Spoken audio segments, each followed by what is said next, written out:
آدمی کا اپنا نقطہ نظر ہو سکتا ہے، لیکن ہمارا گھر ہے، ہمیں گھر کی باتیں اپنے گھر کی حد تک کرنی چاہیے.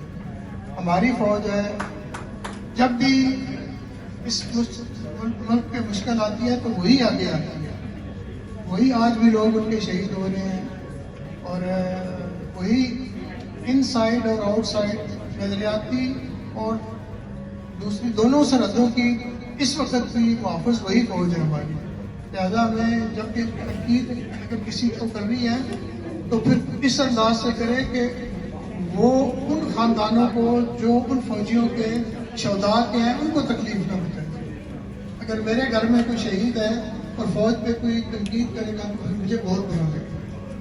میری درخواست ہے کہ اگر کسی طرف اسی وجہ سے کوئی تنقید کرتا ہے تو اس بات کو بھی مد نظر رکھیں. کشمیر کے اوپر میں پہلے آج سوچ رہا تھا کہ اگر میری طرف سے تجویز سمجھ لیں کہ اگر خالستان کے اوپر ریفرینڈم ہو سکتا ہے تو کشمیر کے اوپر بھی کیوں نہیں ڈائسپورا ریفرینڈم کنڈکٹ کریں. جس طریقے سے خالستان والوں نے کیا ہے، ادھر بھی کیا ہے، انگلینڈ میں بھی کیا ہے، وہ جرمنی میں بھی شاید کر رہے ہیں اور بیلجیم میں بھی کر رہے ہیں.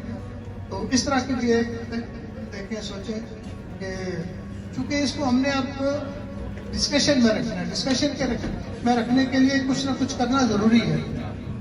تو میری یہ بھی درخواست ہے کہ اس کو بھی سوچیں اور دیکھیں کہ کس طریقے سے اس کو بحث میں مباحثے میں رکھا جا سکتا ہے. اور انٹرنیشنل فورمز کو نوٹیفائی کرنے کے لیے اپنی موجودگی کا احساس آپ کو دینا پڑے گا. بہت ایکسٹینڈڈ سیشن ہو چکا ہے اور میری خواہش تھی کچھ اور بھی بات کروں، لیکن زیادہ بہتر ہے کہ آپ لوگوں سے بھی سنا جائے اور باقی لوگوں سے بھی سنا جائے جو یہاں پہ موجود ہے. ٹھیک ہے.